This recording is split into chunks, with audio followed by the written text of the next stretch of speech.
Welcome back everyone. 2026 में artificial intelligence development अचानक हुई तरक्की से कम और पहले से मौजूद क्षमताओं को मजबूत करने से ज्यादा डिफाइन होता है। यह साल एक्सपेरिमेंटेशन से नॉर्मलाइजेशन की ओर एक ट्रांजिशन को दिखाता है। इस ट्रांजिशन में जो सिस्टम पहले लिमिटेड सेटिंग्स में टेस्ट किए गए थे, वे अब रूटीन यूज में काम कर रहे हैं। यह बदलाव आर्टिफिशियल इंटेलिजेंस को ट्रीट करने के तरीके में एक चेंज को मार्क करता है। जो सिस्टम कभी अनस्टेबल या सिर्फ इम्प्रेसिव लगते थे, वे अब रोज के ऑपरेशन में बिना किसी फेलियर के बार बार टास्क पूरे करते हैं। आर्टिफिशियल इंटेलिजेंस को एक प्रोडक्ट के रूप में ट्रीट करना बंद हो जाता है और उसे इंफ्रास्ट्रक्चर के रूप में ट्रीट किया जाने लगता है। इंफ्रास्ट्रक्चर के तौर पर आर्टिफिशियल इंटेलिजेंस जानबूझकर एक्टिवेट होने का इंतजार करने के बजाय बैकग्राउंड में लगातार चलता रहता है। यह बदलाव इंटेलिजेंस में कोई ड्रामेटिक एडवांस नहीं दिखाता। इसके बजाय प्लेटफॉर्म अप टाइम बढ़ाते हैं और आर्टिफिशियल इंटेलिजेंस को ज्यादा सॉफ्टवेयर पाथ से कनेक्ट करते हैं। आर्टिफिशियल इंटेलिजेंस सिस्टम अब डिफॉल्ट रूप से सॉफ्टवेयर और डिवाइसेस के अंदर चलते हैं। यूजर्स अब एक्सप्लिसिट कमांड्स के जरिए आर्टिफिशियल इंटेलिजेंस को ट्रिगर नहीं करते। 2026 की डिफाइनिंग कंडीशन सरप्राइज नहीं है। डिफाइनिंग कंडीशन ये है कि क्या आर्टिफिशियल इंटेलिजेंस चुपचाप चलता है और बिना सुपरविजन के बड़े पैमाने पर लगातार आउटपुट देता है। 2026 तक का डेवलपमेंट पाथ उन लिमिट्स से बना है जो पहले से ही दिख रही हैं। एक लिमिट मॉडल स्केलिंग में दिखती है। बड़े मॉडल को ट्रेन करने से अब पहले से कम फायदा होता है। ये कम फायदे केवल पैरामीटर काउंट बढ़ाने के इंसेंटिव को कमजोर करते हैं। दूसरी लिमिट हार्डवेयर में दिखती है। हार्डवेयर की कंस्ट्रेंट्स रॉ स्केलिंग को धीमा कर देती हैं। ये कंस्ट्रेंट्स यह तय करती हैं कि इंजीनियर्स कितनी कंप्यूटेशन को एफिशिएंटली डिप्लॉय कर सकते हैं। तीसरी लिमिट डिप्लॉयमेंट के दौरान सामने आती है। डिप्लॉयमेंट फ्रिक्शन उन कमजोरियों को उजागर करता है जिन्हें बेंचमार्क अक्सर मिस कर देते हैं। एक उदाहरण रियल वर्कलोड के तहत इनकंसिस्टेंट आउटपुट है। डेवलपर्स फोकस को कम करके जवाब देते हैं। डेवलपर्स टाइट ऑपरेटिंग बाउंड्स चुनते हैं ताकि सिस्टम प्रेडिक्टेबल आउटपुट दें। 2026 में artificial intelligence development research spectacle के बजाय इंजीनियरिंग डिसिप्लिन को फॉलो करता है। इंजीनियर्स मौजूदा ऑपरेशनल एनवायरनमेंट के हिसाब से सिस्टम डिजाइन करते हैं। इस अप्रोच में सिस्टम वर्कफ्लो को रिप्लेस करने के बजाय एस्टैब्लिश्ड वर्कफ्लो में आउटपुट भेजते हैं। प्रोग्रेस मेजरमेंट भी बदल जाता है।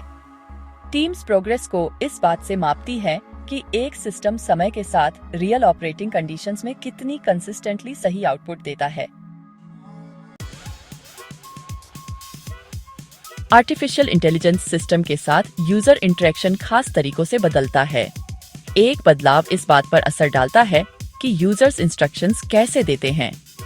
प्रॉम्प्ट ड्रिवन इंटरेक्शन खत्म नहीं होता। प्रॉम्प्ट ड्रिवन इंटरेक्शन का दबदबा कम हो जाता है क्योंकि सिस्टम इसके बजाय कॉन्टेक्चुअल सिग्नल्स को पढ़ते हैं। एक और बदलाव इस बात पर असर डालता है कि सिस्टम कैसे रिस्पॉन्ड करते हैं। Artificial intelligence system explicit command पर निर्भर रहने के बजाय स्टेट और हिस्ट्री पढ़ते हैं। वे अलग अलग रिक्वेस्ट के बजाय पिछली एक्शंस और करंट कंडीशंस को शामिल करते हैं। यह बिहेवियर यूजर्स को जारी करने वाले इंस्ट्रक्शंस की संख्या को कम करता है। कम इंस्ट्रक्शन काउंट उपयोगी सहायता प्राप्त करने के लिए आवश्यक स्किल थ्रेशोल्ड को कम करता है। इसका नतीजा ज्यादा एक्सप्रेसिव आउटपुट नहीं है। इसका नतीजा ऐसी सहायता है जो चल रहे वर्कों के साथ अलाइन कंसिस्टेंट रिस्पॉन्स देती है। आर्टिफिशियल इंटेलिजेंस ऐसी चीज बन जाती है जिसके साथ लोग काम करते हैं, बजाय इसके कि लोग इसे सीधे ऑन परेड करें। प्लीज सब्सक्राइब करें। 2026 में बाउंडेड एजेंट सिस्टम्स सिर्फ डेमो में नहीं बल्कि रोजाना इस्तेमाल में आ जाएंगे। बाउंडेड एजेंट सिस्टम्स कोई भी प्रॉब्लम सॉल्व नहीं करते। ये सिस्टम्स तय लिमिट्स में छोटे छोटे काम करते हैं। तय लिमिट्स बताती हैं कि ये सिस्टम्स क्या काम कर सकते हैं। इनका काम एक तय पैटर्न पर चलता है। एक नॉर्मल एजेंट एक तय एनवायरनमेंट को स्कैन करता है। एजेंट एक फिक्स्ड सेट में से एक एक्शन चुनता है। एजेंट एक स्टेप को पूरा करता है। एजेंट अगले स्टेप पर जाने से पहले रिजल्ट चेक करता है। रिजल्ट चेक करने से गलती नहीं होती, क्योंकि गलत आउटपुट से आगे का काम रुक जाता है। स्टेप लेवल चेक से समय के साथ गलतियां जमा नहीं होती। सैन फ्रांसिस्को में एक बड़े डेवलपर ने डॉक्यूमेंट प्रोसेसिंग पाइपलाइन और शेड्यूलिंग सिस्टम जैसे तय एनवायरनमेंट्स में बाउंडेड एजेंट सिस्टम्स लगाए हैं। इंसान की जजमेंट को ये सिस्टम्स रिप्लेस नहीं करते। ये सिस्टम्स बिना किसी रुकावट के टूल्स के बीच बार बार होने वाले ट्रांजिशंस को ट्रांसफर करते हैं। इन सिस्टम्स की वैल्यू लगातार काम करने से आती है, न कि क्रिएटिविटी से। 2026 में आर्टिफिशियल इंटेलिजेंस वर्कलोड्स को हार्डवेयर में कैसे डिस्ट्रीब्यूट किया जाता है, उसमें एक बड़ा चेंज आया है।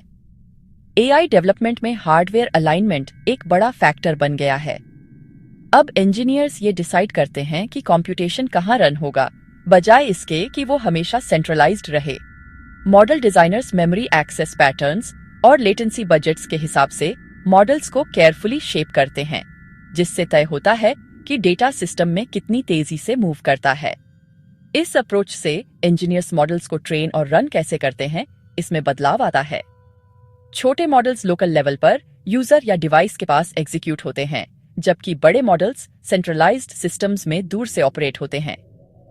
इंजीनियर्स यूजर को बिना पता चले इन लोकेशंस में टास्क्स को डिवाइड कर देते हैं। इस स्ट्रेटेजिक प्लेसमेंट से न केवल रिस्पॉन्स टाइम्स कम होते हैं, बल्कि ज्यादा एफिशिएंट लोकेशंस में कॉम्प्यूटेशंस रन करने से हर टास्क पर एनर्जी यूज भी कम होता है। अब मॉडल डिजाइनर्स सिर्फ साइज की बजाय एफिशिएंट पैरामीटर यूसेज को प्रायोरिटाइज कर रहे हैं। आर्किटेक्चर्स को इस तरह डिजाइन किया जाता है कि रिसोर्सेज कम होने पर वो पूरी तरह फेल होने के बजाय ग्रेसफुली डिग्रेड हों। इस माहौल में डोमेन लॉक्ड इंटेलिजेंस तेजी से प्रमुख होती जा रही है। ये सिस्टम जनरल नॉलेज के बजाय नैरो प्रोफेशनल कॉन्टेक्स्ट में ट्रेन और डिप्लॉय किए जाते हैं, और यह लिमिटेशन उनके बिहेवियर को काफी हद तक बदल देती है।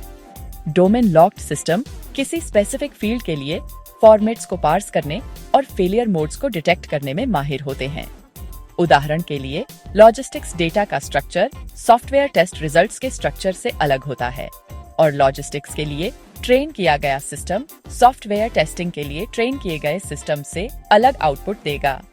इसी बदलाव की वजह कंस्ट्रेंट डिफरेंसेस और एरर पैटर्न्स हैं। लंदन में बेस्ड एक बड़ी रिसर्च ऑर्गेनाइजेशन उन सिस्टम्स के डेवलपमेंट पर फोकस करती है जो सख्त इवैल्यूएशन कंडीशंस के तहत काम करते हैं।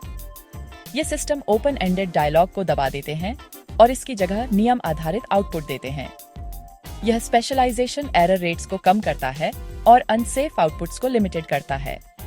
डोमेन लॉक्ड सिस्टम्स में ब्रॉड जनरलाइजेशन नहीं होता है, जिससे उनके डिफाइंड स्कोप के भीतर हायर रिलायबिलिटी और स्ट्रॉन्गर एरर हैंडलिंग होती है। जैसे जैसे आर्टिफिशियल इंटेलिजेंस ऑपरेशनल सिस्टम्स का हिस्सा बनता जा रहा है, रेगुलेटरी प्रेशर सिस्टम डिजाइन को तेजी से शेप कर रहा है। रेगुलेटरी प्रेशर से इंजीनियर्स सिस्टम्स को कैसे असेंबल करते हैं, यह बदल जाता है। कंप्लायंस रिक्वायरमेंट्स के लिए सिस्टम्स को इनपुट्स और आउटपुट्स रिकॉर्ड करने की जरूरत होती है। रिकॉर्ड किए गए इनपुट्स और आउटपुट्स एग्जीक्यूशन के बाद रिव्यू की परमिशन देते हैं। लॉगिंग सिस्टम्स को इंटरप्रेटेबल नहीं बनाती। लॉगिंग इंस्पेक्शन के दौरान सिस्टम्स को ऑडिटेबल बनाती है। डेवलपर्स मॉड्यूलर सिस्टम्स डिजाइन करके रिस्पॉन्ड करते हैं। मॉड्यूलर सिस्टम्स रिस्पॉन्सिबिलिटी को अलग करते हैं ताकि रिव्यूअर्स कंपोनेंट्स को इंडिपेंडेंटली इंस्पेक्ट कर सकें। वॉल्डॉर्फ में बेस्ड एक enterprise software firm traceable execution paths और बाउंडेड अथॉरिटी के साथ आर्टिफिशियल इंटेलिजेंस को प्रोडक्शन एनवायरनमेंट्स में इंटीग्रेट करती है।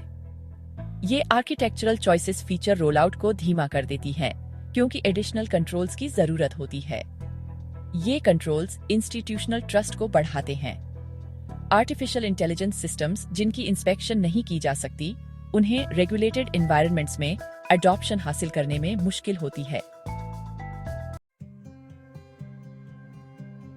ये टेक्निकल बदलाव यह भी बदल देते हैं कि ह्यूमन काम कैसे स्ट्रक्चर्ड होता है। ह्यूमन स्किल रिक्वायरमेंट्स शिफ्ट हो जाती हैं जैसे जैसे आर्टिफिशियल इंटेलिजेंस नॉर्मलाइज्ड होता है। कई डिसिप्लिन्स इस बदलाव से अफेक्ट होते हैं। राइटिंग सेंटेंस बनाने के बजाय इंटेंट स्पेसिफाई करने पर फोकस करता है।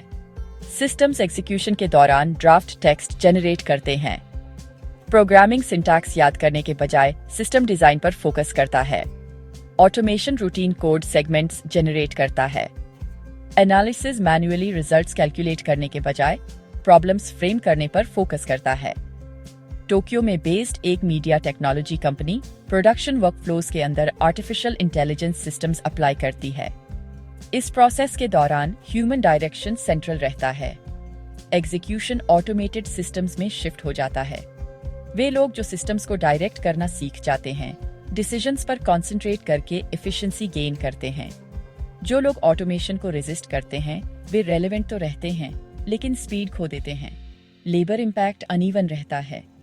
चेंज धीरे धीरे समय के साथ होता है। आर्टिफिशियल इंटेलिजेंस मौजूदा कॉम्पिटेंस को बढ़ाता है, न कि उसे पूरी तरह से रिप्लेस करता है। इन बदलावों के बावजूद कई बातें 2026 में नहीं होंगी। इन अनुपस्थितियों से नजरिया बनता है, आर्टिफिशियल जनरल इंटेलिजेंस नहीं आएगा। आर्टिफिशियल इंटेलिजेंस सिस्टम खुद से लक्ष्य नहीं बनाते, ज्यादातर फेलियर सामान्य ही रहते हैं। डेटा क्वालिटी इश्यू या इंटीग्रेशन एरर ही इन फेलियर का कारण बनते हैं, न कि कोई नया व्यवहार। मुख्य बदलाव फेलियर की जगह में होता है। फेलियर अब एक्सपेरिमेंटल टूल्स के बजाय जरूरी सिस्टम के अंदर होते हैं। टूलूज में स्थित एक एरोस्पेस मैन्युफैक्चरर डिजाइन और सिमुलेशन एनवायरनमेंट के अंदर आर्टिफिशियल इंटेलिजेंस का उपयोग करता है। वेरिफिकेशन लेयर एरर को रोकती है और आगे फैलने से बचाती है। इंजीनियर्स आर्टिफिशियल इंटेलिजेंस को बड़े सिस्टम के एक कंपोनेंट के तौर पर देखते हैं, न कि एक ऑटोनॉमस एक्टर के तौर पर। इन सबको एक साथ देखने पर 2030 में आर्टिफिशियल इंटेलिजेंस डेवलपमेंट का सबसे इंपॉर्टेंट कैरेक्टरिस्टिक नॉर्मलाइजेशन है। नॉर्मलाइजेशन ओवरऑल ट्रैजेक्टरी को डिफाइन करता है। आर्टिफिशियल इंटेलिजेंस डिजिटल सिस्टम्स का एक बैकग्राउंड पार्ट बन जाता है। आर्टिफिशियल इंटेलिजेंस अब एक विजिबल फीचर के रूप में दिखाई नहीं देता। आर्टिफिशियल इंटेलिजेंस क्वाइटली और परसिस्टेंटली डिसीजंस और आउटपुट्स को रूट करता है। इसे हटाना डिसरप्टिव लगेगा, क्योंकि डिपेंडेंसी समय के साथ बन गई है। प्रोग्रेस मेजरमेंट नोवेल्टी के बजाय अपॉटाइम और इंटीग्रेशन डेप्थ की तरफ शिफ्ट हो जाता है। ड्रामेटिक चेंज इस ट्रांसफॉर्मेशन को डिफाइन नहीं करता, इसके बजाय ड्यूरेबिलिटी ट्रांसफॉर्मेशन को डिफाइन करती है। एक बार जब यह एम्बेडिंग लेवल रीच हो जाता है तो रिट्रीट नहीं होता। आर्टिफिशियल इंटेलिजेंस उस एनवायरनमेंट का पार्ट बन जाता है जिसमें फ्यूचर सिस्टम्स बनाए जाते हैं। देखने के लिए बहुत बहुत धन्यवाद। प्लीज लाइक और सब्सक्राइब करें।